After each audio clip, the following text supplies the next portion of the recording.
custo de vida, emprego e desemprego, cesta básica, tarifas públicas, salário mínimo. Agora, na Brasil Atual, a análise do DIEESE. E nós vamos conversar agora com o diretor técnico do DIEESE, Fausto Augusto Júnior. Bom dia, Fausto. Bom dia, Glauco. Bom dia a todos. Fausto, o DIEESE divulgou um boletim mostrando que após mais de 2 anos, o número de brasileiros ocupados superou finalmente o período anterior à crise sanitária. Segundo o boletim, no segundo trimestre de 2022 havia 98 milhões e 300 mil pessoas ocupadas no país, que é um número superior aos 94 milhões do segundo trimestre de 2019 e do mesmo período de 2021. Só que a ocupação tem aumentado principalmente em posições que requerem menos escolaridade e que pagam salários menores. Isso acaba revelando o empobrecimento do mercado de trabalho brasileiro, Fausto? Sim, Glauco, na verdade a gente vem assistindo, depois de muito tempo, né, a gente vem assistindo um crescimento constante aí com relação ao mercado de trabalho. De alguma forma, a gente está vendo agora um movimento de aumento do número de ocupados. Esse número de ocupados, então, que tem aumentado, tem ampliado, principalmente do ponto de vista dos trabalhadores informais. Isso explica, de certo modo, por que esses trabalhadores têm hoje uma posição de formação menor e uma renda menor.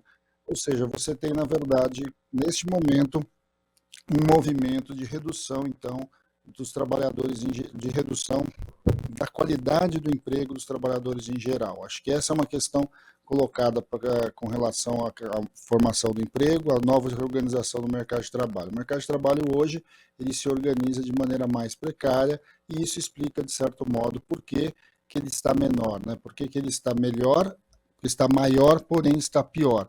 Ou seja, amplia-se o número de postos de trabalho, mas se reduz o número de trabalhadores qualificados. Os dados mostraram também como que a demanda acontece em ocupações de menor exigência, ou seja, nós estamos vendo trabalhadores, o mercado de trabalho se expande, principalmente onde a gente tem trabalhadores aí com uma outra característica, né? Uma característica de menor necessidade de escolaridade, de salários menores e de redução propriamente dita da exigência. Isso, de certo modo, reflete essa expansão, principalmente do mercado de serviços, setor de comércio, vinculados também à entrega, vinculados a outros setores, inclusive, que se dinamizaram ao longo da própria pandemia. Agora, Fausto, nas últimas décadas o Brasil, principalmente, né, nos últimos anos, o Brasil fez um esforço muito grande para aumentar a escolarização da população, cresceu o investimento em educação de uma forma geral. Agora, isso acaba sendo muito pouco aproveitado pelo mercado de trabalho nessa retomada da atividade econômica? Ah, sem dúvida. Uma das questões que a gente está trabalhando e que a gente precisa lidar é como você vai gerando ocupações que estão equivalendo ao crescimento da formação da própria população. Na verdade, o Brasil fez um movimento muito forte, muito intenso e bastante importante na ampliação da escolarização do ensino fundamental, ampliou muito a escolarização do ensino médio, e a gente está vendo agora que a maior parte dos empregos estão sendo gerados sempre nesta linha ou abaixo dela.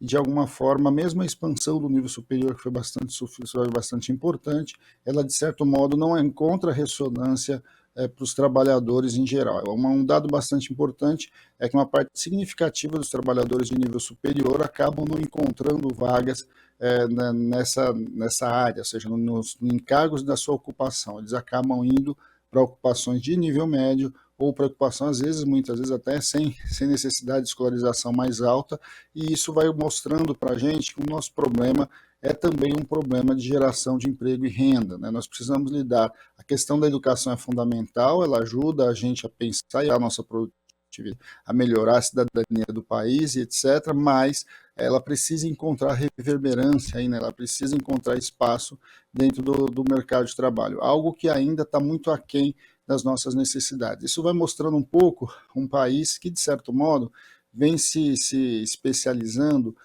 na produção primária, A indústria vem encolhendo já há muito tempo, de outro lado, e o setor de serviços, que deveria ser um setor que também poderia empregar muito dessa mão de obra, de certo modo, ele vai se simplificando em serviços menores, em serviços mais simples, né?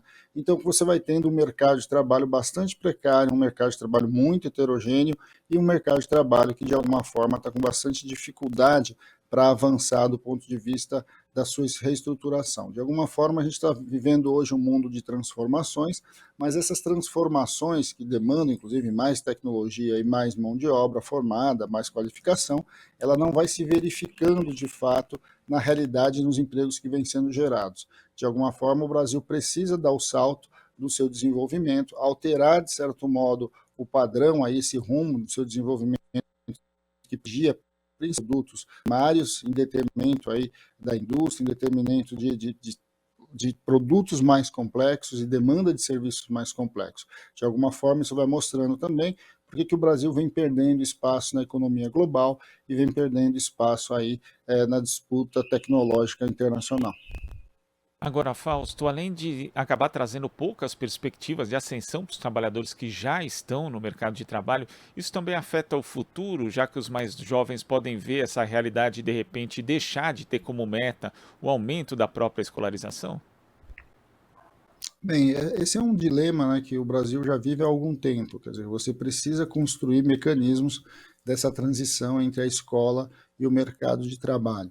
Muitas vezes você lida com uma necessidade, você vende uma ideia de uma super formação, né, de uma necessidade de ampliação da educação, dos níveis educacionais, mas não encontra equivalência no mercado de trabalho.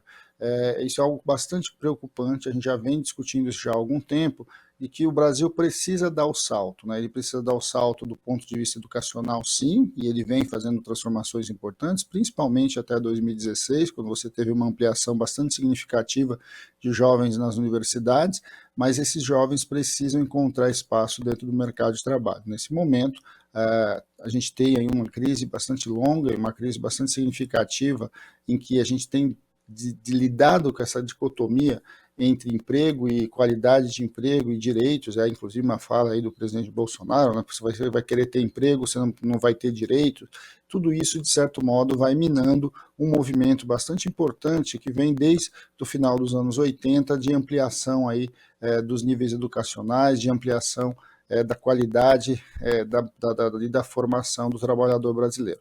Mas isso, de certo modo, não vem encontrando espaço para que ele possa se ampliar. Há um problema também, Glauco, de desalocação de mão de obra, né? Você também tem empregos gerados em determinados setores e formação em outros setores. A gente vê também, por exemplo, uma falta de profissionais muito vinculados ao setor de TI, muito vinculados ao setor que demandam, por exemplo, uma utilização muito pesada da matemática, e você aí sim tem dificuldades nas próprias universidades na formação desses trabalhadores. Ou seja, o Brasil tem uma série bastante importante de problemas, mas o maior problema deles é uma opção por uma política econômica, por um projeto de país que não privilegia a tecnologia, que não privilegia a indústria, que não privilegia um outro patamar de desenvolvimento econômico e social, e sim algo que olhe para o nosso país como um país produtor de matéria primária, seja agrícola, seja minério, e vai deixando à margem aí todo o desenvolvimento tecnológico, todo o desenvolvimento de um produto mais elaborado, de um produto mais complexo, e que esse sim demandaria um tipo diferente de mão de obra. Quer dizer, o Brasil não só deixa de agregar valor nos seus produtos, privilegiando essa exportação de produtos primários, Fausto, mas também deixa de aproveitar o próprio conhecimento que o país investiu tanto para ter. Sim, e aí com um agravante, né, Glauco? A gente está num processo de transição geracional. O Brasil é um país muito jovem, o Brasil ainda é um país que está aí no que nós chamamos de bônus demográfico, ou seja, uma quantidade bastante significativa de trabalhador em idade ativa, e que de alguma forma no período para frente ele vai tender a se envelhecer. como a gente assistiu na maior parte do mundo desenvolvido. O Brasil hoje teria a oportunidade de dar o salto, como a gente está vendo em países como a China, como está vendo em países como a Índia, e que, de certo modo, o Brasil não faz essa curva. Na verdade, ele vai desperdiçando os seus talentos, desperdiçando a sua juventude, essa quantidade bastante expressiva de pessoas que ingressam no mercado de trabalho em capacidade produtiva importante, simplesmente em operações, em ocupações pouco qualificadas, em ocupações de baixa produtividade e que, de certo modo, vai engessando o nosso crescimento e o nosso desenvolvimento social. Quando a gente vai olhando para esse cenário, é bastante importante um projeto de país bastante diferente do que está aí, que de alguma forma aproveite esse bônus demográfico que a gente tem para colocar o Brasil num outro patamar aí, de desenvolvimento humano. Vamos lembrar, o Brasil caiu, né, novamente aí no Índice de Desenvolvimento Humano, do IDH, da posição 84 para 87, e de certo modo vai mostrando como o Brasil, que poderia e deveria estar ali entre as principais economias do mundo, ele está ali no bloco do meio para trás na questão do Índice de Desenvolvimento Humano. Então isso a gente vai vendo um pouco o que vai significando essas escolhas que o Brasil vem fazendo. Fausto, muito obrigado pela sua participação hoje aqui no nosso Jornal Brasil Atual. Até a próxima. Até a próxima, Glauco. Bom dia a todos novamente. Bom dia. Conversamos aqui com o diretor técnico do Diese, Fausto Augusto Júnior. Estamos apresentando Jornal Brasil Atual. As notícias que os outros não dão.